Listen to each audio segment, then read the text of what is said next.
Tem sido muito interessante ver como Pedro é direto na sua fala, como ele fala de maneira muito prática para a nossa vida e como ele alcança os nossos corações no nosso dia a dia. No capítulo 1, Pedro começa a carta dizendo que nós precisamos ter uma fé que desenvolva, uma fé que pareça cada dia mais com Cristo. E ele diz ainda no capítulo 1, na sua segunda metade, que esse desenvolvimento só vai acontecer se estivermos firmes na palavra de Deus. E por que é importante que a nossa fé esteja em desenvolvimento, firmes na palavra de Deus? Porque no capítulo 2 ele adverte para os falsos profetas, os falsos mestres, que já existiam naquela época e também existem nos dias de hoje, que distorciam a palavra de Deus, que ensinavam coisas erradas sobre a palavra de Deus, e aqueles que não estivessem firmes, e aqueles que não estivessem com a sua fé em desenvolvimento, poderiam cair na lábia desses lobos vorazes, que acabam enganando-nos e nos afastando de Cristo. No capítulo 3, então, Pedro ainda argumenta que a fé nossa precisa desenvolver. Por quê? Porque Jesus está voltando. E porque Jesus está voltando, nós precisamos então estar atentos a essa realidade. Ainda que os falsos profetas se levantem e comecem a dizer que não, que ele não está voltando, que já era para ele ter voltado há muito tempo, que se ele não voltou até agora, ele não vem mais. Mas aí Pedro vai mostrar e argumentar como que Cristo está voltando, e o fato de que ele aparentemente está demorando, nada mais é do que ele está dando tempo para mim e para você se arrepender dos nossos pecados e voltar o nosso coração a ele. Então se há um sentimento de demora na volta de Cristo, esse sentimento tem a ver com benefício de Deus para mim e para você. Ou seja, se ele está demorando, é para dar tempo de você se arrepender. A carta então agora vai terminar. Pedro agora vai finalizar a carta e ele vai retomar o assunto que ele começou lá no capítulo 1. Ele vai falar do desenvolvimento da fé. Só que ele vai terminar essa carta com alguns imperativos, ou seja, com algumas ordens para nós. Porque se Cristo está voltando, o que então que a gente deve fazer? Qual que deve ser a nossa atitude? Como é que a gente tem que enxergar o mundo? E é isso que ele vai fazer aqui a partir do verso 14 do capítulo 3, e diz assim: portanto, amados, enquanto esperam essas coisas, empenhem-se para serem encontrados por ele em paz, imaculados e inculpáveis. Portanto, olha só, preste atenção, Jesus está voltando. E aqui você vai ver que nos pontos que nós vamos tratar aqui nessa noite, eu sempre vou usar essa expressão, portanto. Porque, já que Jesus está voltando, o que a gente tem que fazer? Primeira coisa, Pedro nos diz, empenhe-se. Ele diz assim, enquanto esperam, e esse esperar aqui é a mesma expressão que ele já usou no mesmo capítulo 3 por outras duas vezes, tem a ver com olhar para o futuro, aguardando ansiosamente a chegada do futuro, ter ansiedade pela volta de Cristo. Então, enquanto vocês estão aguardando, enquanto vocês estão esperando, enquanto vocês olham para um amanhã com uma expectativa positiva acerca da volta de Cristo, não é para você ficar parado, não é para você deitar numa cama e esperar Jesus voltar, não, é para você se empenhar, é para você começar a andar, é para você se desenvolver na sua fé. E por que eu preciso desenvolver a minha fé? A primeira razão que ele nos apresenta é para que nós sejamos encontrados por quem? Por Cristo, óbvio, ele está vindo. E ele diz aqui que ele precisa nos encontrar com 3 características. Primeiro, o nosso coração precisa estar em paz. Quando a gente pensa na volta de Cristo, isso causa turbulência no seu coração ou isso causa paz no seu coração? É do tipo assim, Jesus está voltando, agora lascou, ou Jesus está voltando, uhul! Essa é a ideia. Se você está com turbulência no coração, o que vai ter é medo. Você vai ficar preocupado. Jesus está voltando. Agora, deixa eu tratar isso de uma forma ainda mais difícil. Porque a gente sempre pensa na volta de Jesus como algo espetacular, não é isso? E realmente a volta de Jesus vai ser espetacular. Vai ser espetacular, toda a terra vai ver, os anjos vão vir, e aquele negócio maravilhoso, e etc, etc, etc. Mas pode ser que Jesus volte para mim e para você antes desse acontecimento espetacular. Se Jesus voltar só para você hoje, qual é o seu sentimento? De paz ou de turbulência? Ih, pastor, agora pegou, hein? Porque eu pensei que se fosse para ele voltar daquele jeito legal, anjão, luz, eu acho legal esse negócio aí. Agora esse negócio de Jesus voltar hoje eu já não gosto muito não. Isso aí já me dá um medinho. Quando a gente vai lá para a carta de Paulo aos Filipenses, no capítulo 1, Paulo diz o seguinte: olha, eu não sei o que eu desejo ou o que eu tenho que desejar mais. Se é estar aqui com vocês e ser útil no meio de vocês, pregando o Evangelho, levando o reino de Deus, ou se é encontrar logo com o meu Salvador e receber dele a coroa da vitória. A ansiedade de Paulo era servir a Deus ou estar com Deus. Agora, o que você não vai ver em Paulo é uma turbulência no coração dele, porque a morte dele se aproxima. Pelo contrário, ele estava em paz. Ele estava em paz. Ele estava em paz. E por que ele estava em paz? Porque ele caminhava no Evangelho. E isso que significa ser imaculado e inculpável. É não estar sujo e não estar com culpa. É claro, nenhum de nós é santo. A expressão aqui tem a ver com o ideal, tem a ver com o que eu e você buscamos. Porque preste bem atenção, se você peca, e o seu coração começa a pesar em função desse pecado, e de repente você descobre que Jesus vai vir amanhã para te buscar, isso vai gerar paz ou turbulência no seu coração? É óbvio que vai gerar turbulência. Eu estou cheio de pecado, eu estou todo lascado, eu estou me sentindo culpado, eu estou todo sujo. Jesus não pode voltar amanhã, tem que me dar um prazo para eu poder recuperar isso aí. Não há paz. Agora, se o caminho que eu trilho, se o caminho que eu ando é o caminho do Evangelho, é um caminho que busca andar sem culpa, que busca andar sem mancha, sem sujeira, tentando trilhar o Evangelho, eu tenho paz. Assim como Paulo disse na carta dele aos Filipenses, no capítulo 1. Eu estou feliz, que eu queria era estar lá com Cristo. Mas eu estou feliz também por poder servir aqui agora. Sabe, deixa eu compartilhar uma coisa com os irmãos.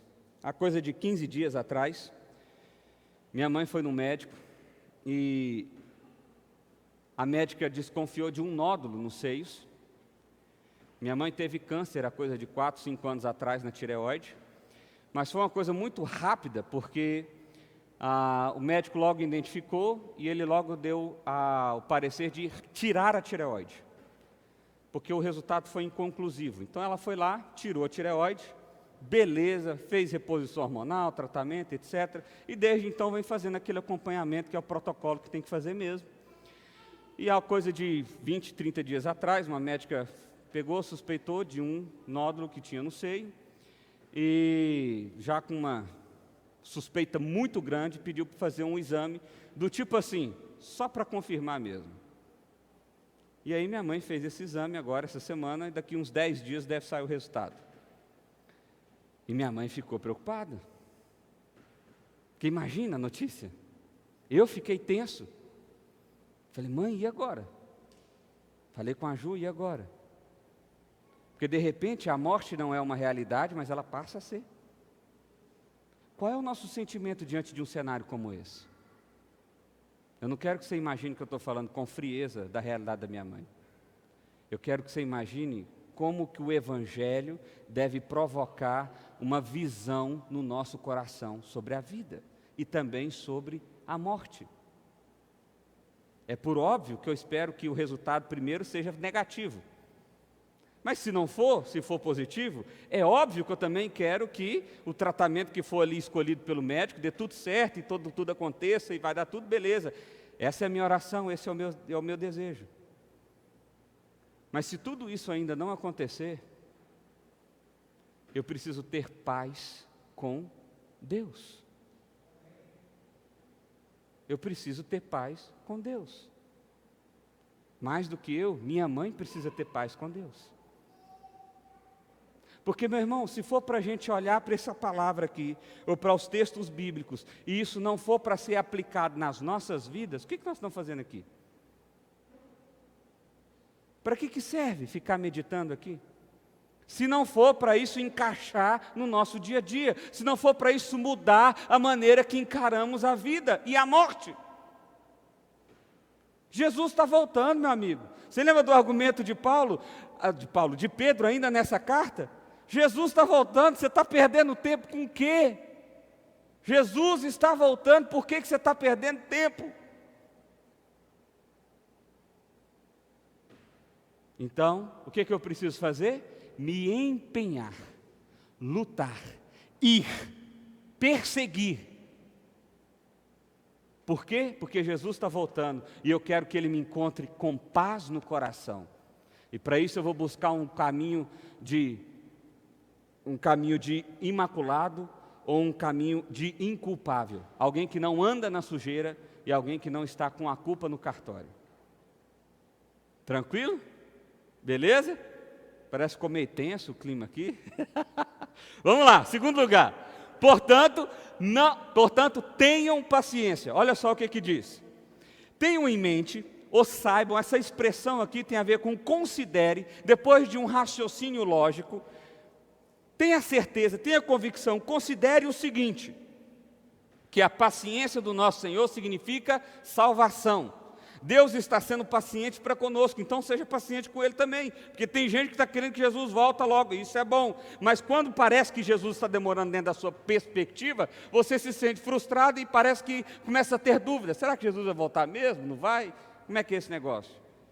Mas você precisa ter paciência, porque Deus está tendo paciência com você.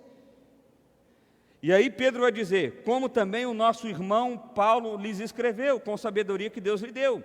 Ele escreve da mesma forma todas essas cartas, ele está falando assim, Paulo está falando a mesma coisa que eu estou falando, Paulo está ensinando o mesmo evangelho que eu estou ensinando, Paulo está falando da volta de Cristo, da mesma forma que eu estou falando da volta de Cristo. Só que Paulo escreve um pouquinho mais complicado que eu. É isso que Pedro coloca aqui. Ele fala assim, suas cartas contêm algumas coisas difíceis de entender, ele tem um vocabulário mais rebuscado, Paulo é um cara mais estudado, Paulo tem uns argumentos mais bem elaborados, eu só escrevo logo simplesão aqui e tal. Agora, o problema de Paulo ser tão rebuscado assim, é que tem alguns ignorantes e instáveis que torcem o que ele fala. E essa palavra torcer aqui, ela só aparece essa vez em toda a Bíblia, não existe essa palavra mais em nenhum lugar da Bíblia, e ela é uma referência a uma máquina que se usava para torturar alguém, e literalmente torcer os membros do corpo de alguém. O que ele está dizendo aqui é que os ignorantes e os instáveis torcem a palavra de Deus, tal como um torturador torce o corpo de alguém. Agora, para a gente não ser levado, ou para a gente não distorcer a palavra de Deus, o que eu não preciso ser? Eu não posso ser nem ignorante e não posso ser nem instável. Por que a gente é enganado pelas pessoas, ou por falsos mestres, ou por falsos pastores, ou por falsos religiosos, ou por falsas instituições? Por quê? Porque somos ignorantes acerca do conhecimento sobre Deus. Ignorante aqui tem a ver com não querer conhecer, não tem a ver com ser estudado ou não ser estudado, tem a ver com alguém que não quer conhecimento. Porque qual foi o primeiro argumento? Empenhe-se, faça, desenvolva, porque senão você vai ser o ignorante. Não preciso conhecer nada não, eu não preciso saber de nada não, o que eu sei já é suficiente. Não é o suficiente. Esses dias mesmo, não sei se ontem ou antes de ontem, eu estava conversando com alguém sobre a leitura da Bíblia, e eu costumo ler os evangelhos de maneira sequenciada. Eu tento ler num dia ou no máximo numa semana, separo um tempo e tento ler todo o evangelho de uma vez só. Porque para mim é gostoso ler assim, faz mais sentido para mim, eu vou entendendo as histórias e aquilo vai falando no meu coração. E todas as vezes que eu faço isso, parece que eu olho, gente, mas essa história não estava aqui não, vou colocar depois. É um negócio impressionante, eu já li algumas vezes. Mas não importa quantas vezes eu leio, tem coisas que eu não sei. Tem coisas que eu aprendo, tem coisas que são reveladas a mim, mesmo eu já tendo lido antes. Então não ache que conhecer, já conheço tudo. Não, não seja ignorante. E qual é o outro problema? Quem que distorce a palavra? Os ignorantes e os instáveis. Quem são os instáveis? Os instáveis é aquela galera que está buscando sempre a melhor profecia, a melhor pregação, a melhor igreja, a melhor palavra. Não, olha, agora chegou um pastor na cidade aí, rapaz, o homem fala e pau! Nós temos que ir lá nele. Não, porque agora inaugurou a igreja nova aí. Não, porque agora inaugurou um canal de televisão. Não, porque agora são os instáveis. Eles estão procurando resposta em tudo que é lugar. E o que é que eles encontram? Palavra de Deus distorcida. Porque ele não consegue discernir o que é e o que não é palavra de Deus. E aí é conduzido pelos ventos que vão sendo levados. Só que o problema é que eles distorcem não só sobre a volta de Cristo, Pedro está dizendo aqui. Ele continua o texto, como também o fazem com as demais escrituras, para a própria destruição deles. Eles não distorcem só sobre se Cristo vai voltar, ou se Cristo não vai voltar, ou como Cristo vai voltar, ou como Cristo vai deixar de voltar. Eles distorcem sobre salvação, eles distorcem sobre espiritualidade saudável, eles distorcem sobre oração, eles distorcem sobre comunhão, eles distorcem sobre tudo acerca da palavra de Deus. Isso só nos faz mais ignorantes e mais instáveis. Mais ignorantes e mais instáveis. Então, segura a sua onda. John MacArthur, comentando esse texto, ele diz o seguinte: o não ensinado e o instável são vítimas do erro. Distorcer literalmente, se fosse usado em um sentido físico, significa colocar o corpo em um rack de tortura e torcer aquele corpo. As pessoas, por assim dizer, pegam a verdade, colocam em um rack e arrancam. Eles distorcem, eles torturam a verdade. A falta de clareza simples em todas as questões proféticas dá lugar a um ignorante e imoral que confunde a verdade. Eles fazem isso com todo o resto das Escrituras também. E você vai ser conduzido por esses ignorantes se você for um ignorante. E você vai ser conduzido por esses instáveis se você for um instável. Está sempre buscando a próxima moda. Quer ver um negócio? Recentemente um pastor conhecido disse que a Bíblia precisa ser atualizada, que a Bíblia precisa passar por um upgrade, que não dá para a gente simplesmente ler a Bíblia assim. Ele não estava falando só de uma linguagem atualizada, porque felizmente no país a gente tem mais de 20 traduções da Bíblia, nas mais diferentes formas que você quiser. Tem até versão da Bíblia dizendo, e Jesus disse, e aí galera? Tem isso aí. Ele não estava falando sobre isso. Ele estava falando sobre que a Bíblia é insuficiente, ele usou essa expressão, e que ela precisa ser complementada. Ela sozinha não dá conta. Nós precisamos ter alguma coisa além dela, a mais do que ela.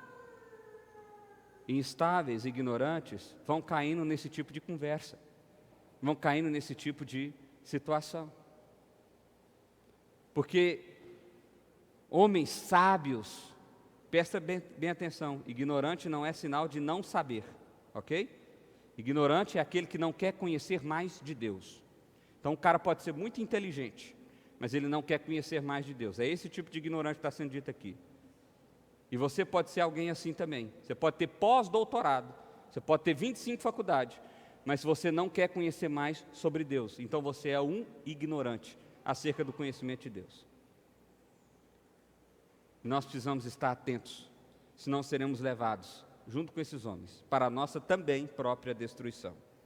Terceiro lugar, então olha lá, primeiro lugar, empenhe-se, se desenvolva, cresça, faça alguma coisa, sai do lugar, procura, não é para você ficar parado aí não, seja diligente, essa é a expressão. Segundo lugar, tenha paciência, Deus está vindo, está dando tudo certo. Se ele está um pouquinho atrasado na sua perspectiva, é para o seu benefício, é para dar tempo de você se desenvolver, é para dar tempo de você se arrepender, é para dar tempo de você conhecer mais dele, para que ele te ache em paz. para que ele te encontre em paz. Terceiro lugar, guardem-se. Olha só o que diz o verso 17. Portanto, amados, sabendo disso, guardem-se para que não sejam levados pelo erro dos que não têm princípios morais, nem percam a sua firmeza e caiam.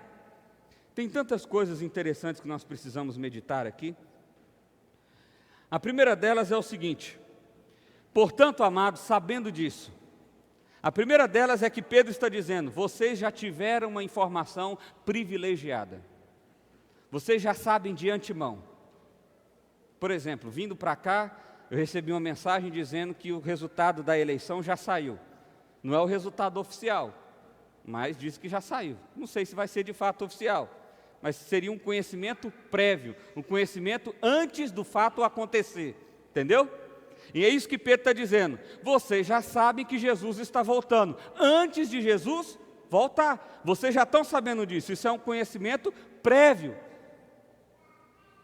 Portanto, guardem-se. Portanto, guardem-se.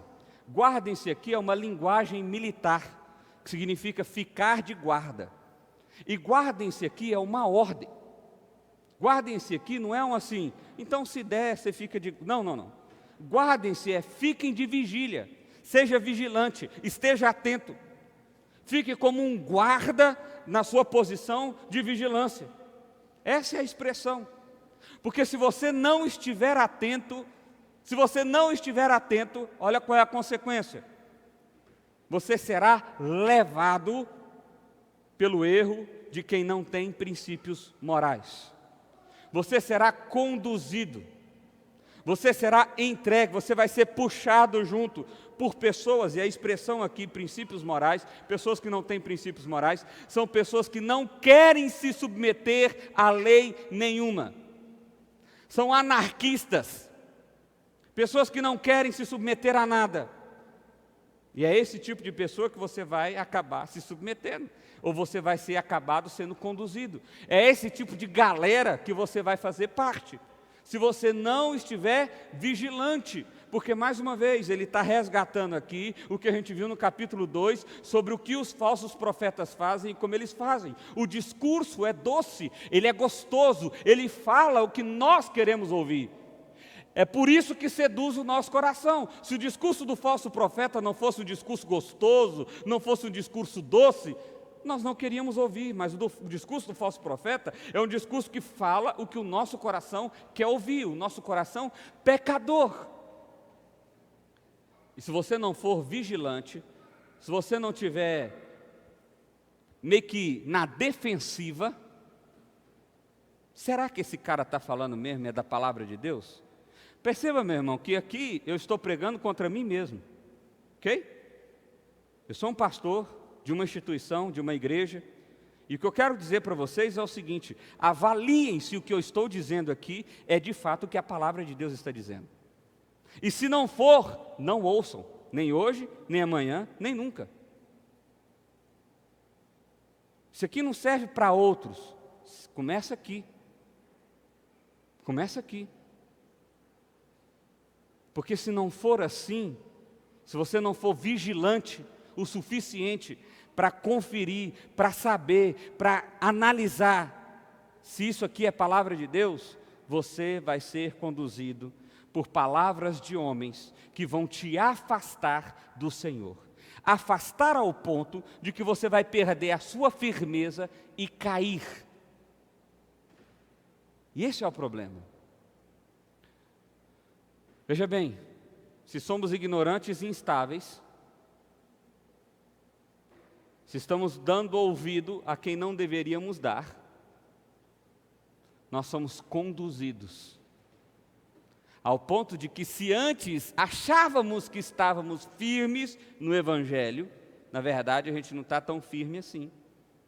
E o perigo maior é cair. E cair aqui tem a ver com apostatar da fé, abandonar a fé, largar a fé. É gente que diz: eu já criei, mas agora não creio mais. É gente que diz: eu já segui, mas agora não sigo mais. É gente que diz: Jesus já foi o meu rei, mas agora ele não é mais. E é possível que isso aconteça. Porque se você não for alimentado pela palavra de Deus, mas for alimentado por falsos profetas, é isso que vai acontecer com você. É isso que vai acontecer com você. Você vai virar um anarquista no que diz respeito à lei de Deus. Para que eu preciso seguir essa lei? Para que eu preciso seguir esse Deus? Para que eu preciso me submeter a esse negócio? Não, isso é bobagem, nós estamos no século 21. 2020, amigão, acorda, para com isso. E ó, quando for ver, você já está lá na beira do precipício. Já está lá na beira do precipício. William Barclay, comentando esse texto, ele diz o seguinte: o cristão é um homem avisado, quer dizer, ele não pode alegar ignorância. Ele conhece o caminho certo e suas recompensas. Ele conhece o caminho errado e os seus desastres. Ele não tem o direito de esperar um caminho fácil, pois lhe foi dito que o cristianismo significa uma cruz. E ele foi advertido de que sempre haverá aqueles que estão prontos a atacar e perverter a fé. Ser avisado é ser avisado.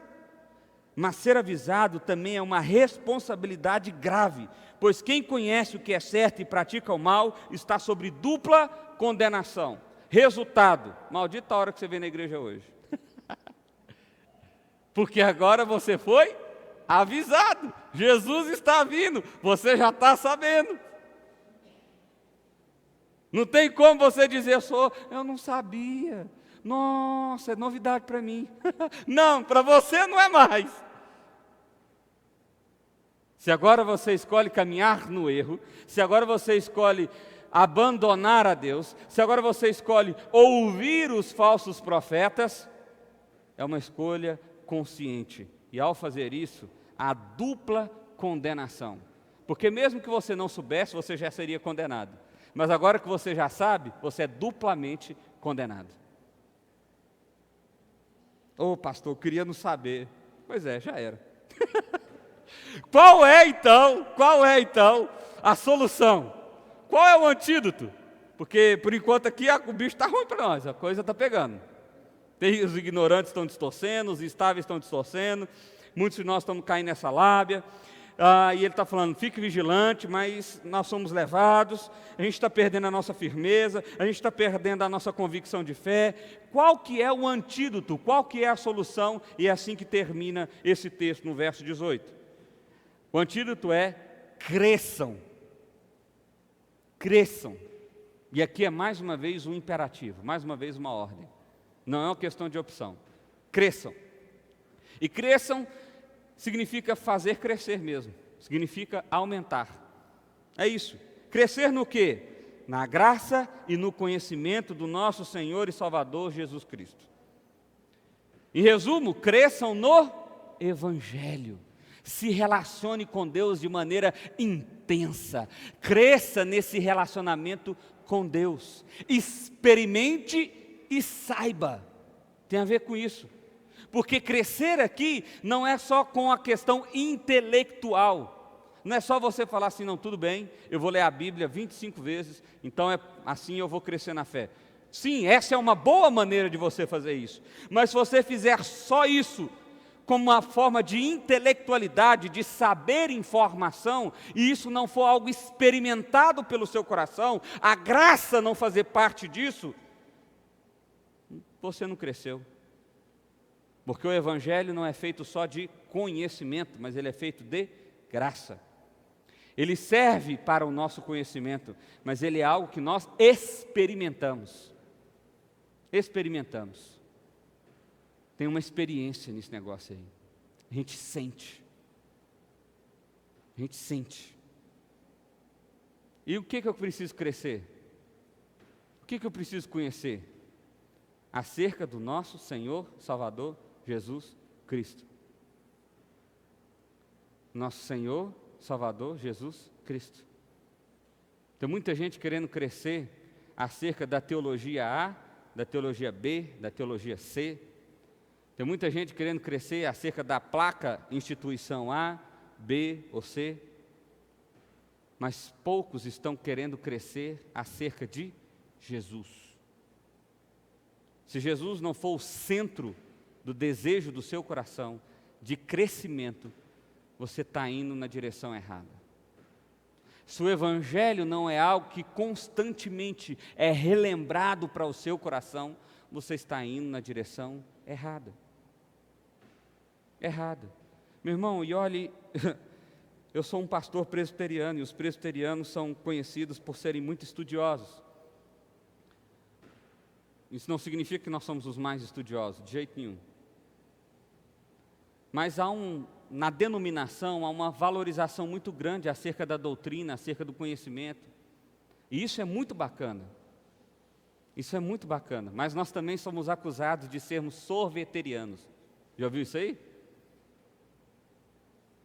Porque a experiência parece que não faz tanta parte assim das nossas vidas. E quer saber? Eu concordo. Eu concordo. Eu concordo. Porque às vezes estamos buscando uma intelectualidade, um conhecimento, mas esse conhecimento não está sendo aplicado para a nossa vida diária. Então não adianta.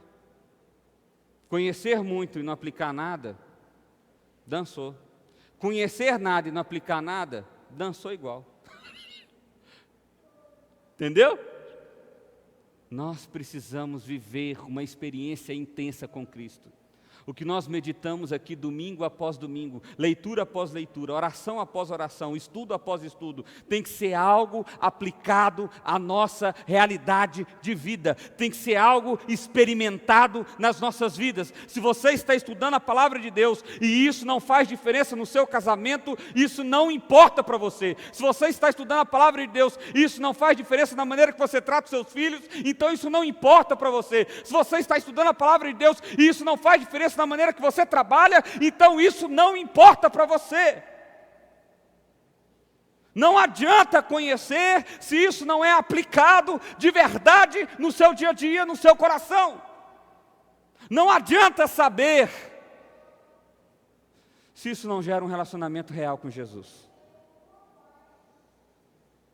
Nós precisamos ter um relacionamento real com Jesus. Nós precisamos ter um relacionamento real com Jesus. E esse é o antídoto. É isso que John Piper diz, olha só.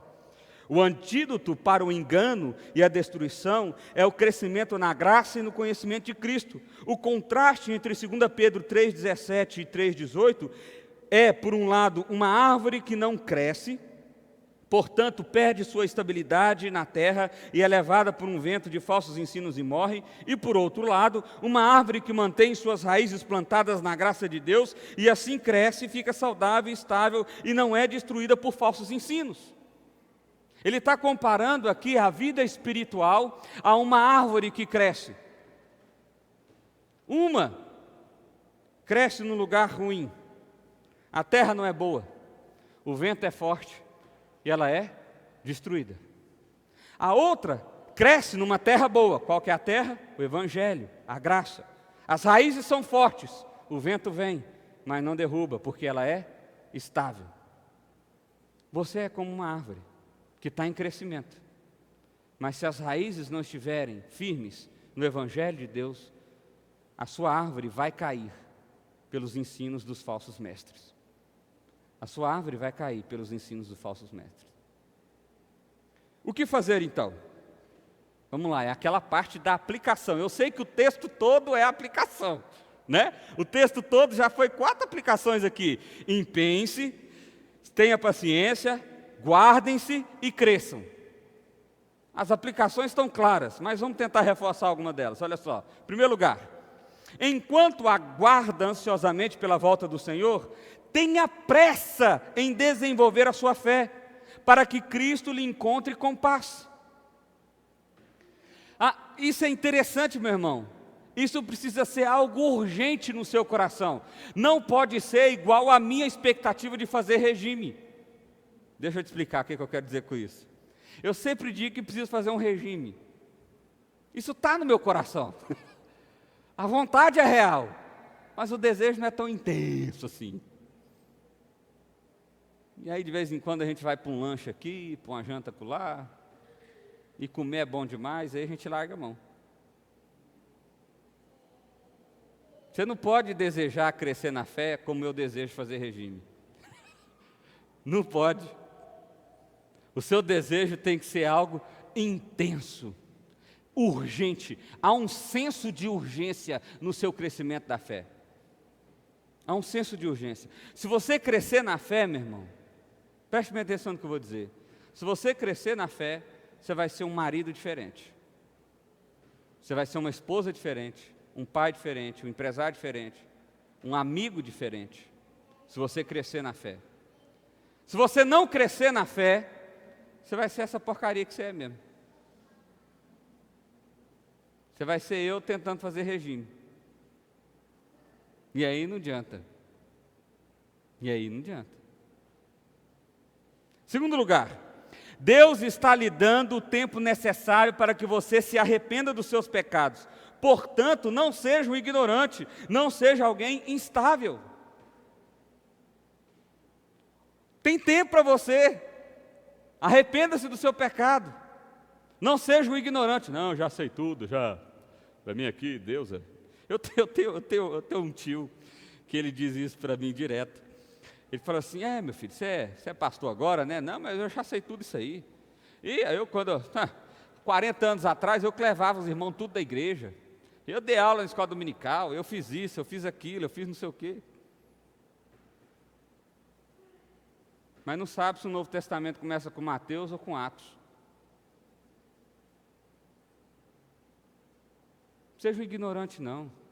Se você teve uma experiência positiva de crescimento no passado, isso não significa que você não precisa ter uma nova experiência de crescimento hoje e agora.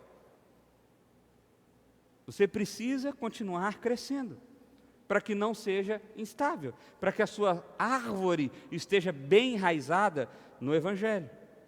Terceiro lugar, Jesus está voltando, portanto, seja atento, seja vigilante, não vacila. Porque o pecado, meu irmão, está te seduzindo aí o tempo inteiro, toda hora. Os falsos mestres estão tentando te puxar o tempo inteiro e toda hora.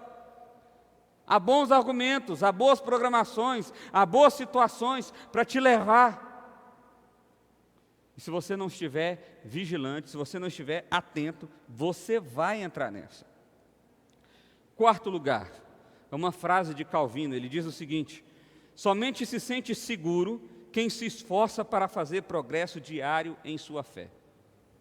É por isso que Paulo, em Filipenses capítulo 1, tem a ansiedade dele é o seguinte: eu não sei se é melhor eu morrer agora ou eu morrer daqui a pouco. Olha só como é que esse homem está preocupado. Eu não sei se é logo eu ir logo encontrar com Jesus e receber a coroa da vitória, ou se eu fico aqui mais um tempinho para depois chegar lá. Isso é fruto de um coração que sempre esteve em busca de crescimento com Deus. Alguém que não busca a Deus é o contrário. Ai, meu Deus do céu, será que Jesus vai voltar hoje mesmo? Ai, meu Deus do céu, oh, meu Deus do céu, oh, gente do céu, e agora? Teve um pregador chamado Jonathan Edwards, ele pregou um sermão uma vez, pecadores na mão de um Deus irado. Esse sermão ficou muito famoso, e ele pregou e falava sobre o juízo de Deus. E diz o relato que as pessoas ficaram tão apavoradas com aquilo que Jonathan Edwards estava falando, a realidade do inferno passou a ser algo tão grande, que algumas pessoas começaram a segurar nos bancos e nas pilastras, porque estavam tendo a sensação de que abriu uma fenda aqui e o povo estava caindo. Eu estou indo para o inferno mesmo. Esse negócio, esse cabra aí sou eu, esse pecador miserável sou eu, e Deus está irado comigo, e Ele vai me condenar mesmo. Então o pavor tomou conta do coração das pessoas que ouviram esse sermão.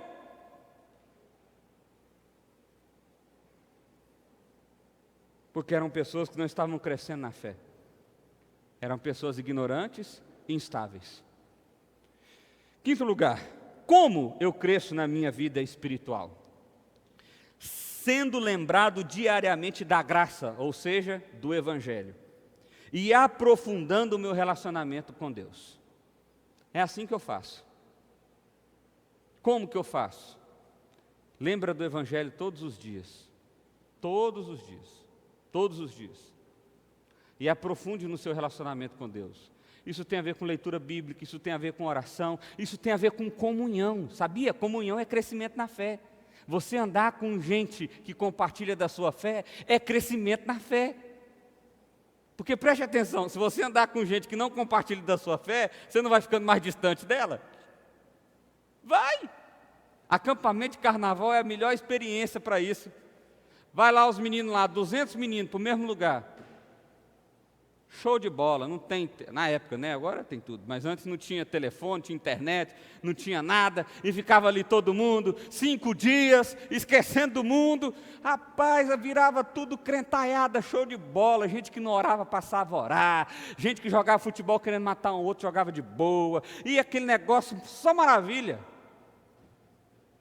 Chegava quarta-feira à tarde, reunia com outra galera, e já era. Andar com pessoas que compartilham do Evangelho também é crescimento. Pense nisso. Pense nisso. Última frase, para terminar. Jesus está voltando, e agora? Que busquemos cada dia mais a experiência da sua graça e o conhecimento do seu amor.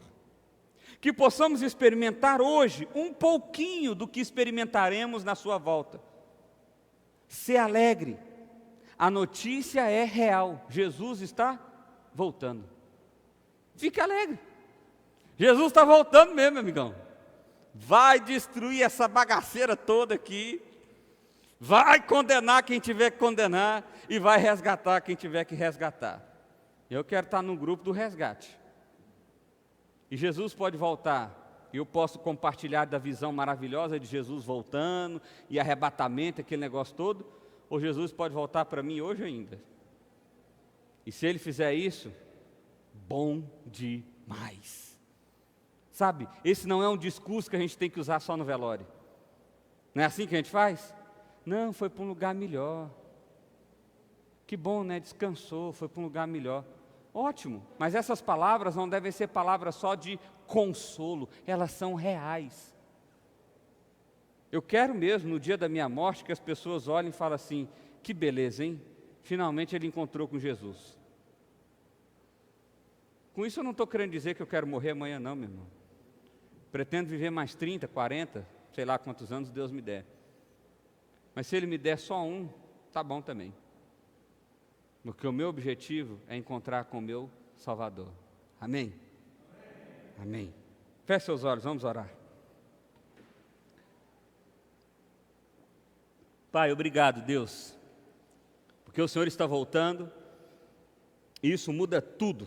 Isso muda como encaramos a vida, isso muda como encaramos o amanhã, isso muda os nossos sentimentos de ansiedades, de medo, isso muda tudo, ó Pai. Que essa realidade da sua volta, Pai, seja algo que o Seu Espírito Santo aplique nos nossos corações, para que nós possamos ser vigilantes, para que nós possamos nos empenhar em crescer, para que nós possamos buscar ao Senhor de maneira sincera, verdadeira e real, para que nós possamos buscar ter paz no nosso coração, para que nós possamos buscar ser mais parecidos contigo, mais santos, mais imaculados, mais inculpáveis. Pai, que em nome de Jesus, ó Deus, Espírito Santo do Senhor, nos desperte nessa noite e derrame bênção sobre nós, ao abrir os nossos olhos, para que a gente possa perceber a Tua volta, Deus. Em nome de Jesus, ó Pai, aplica essas verdades sobre nós. É a oração que fazemos a Ti, em nome de Cristo. Amém. Amém.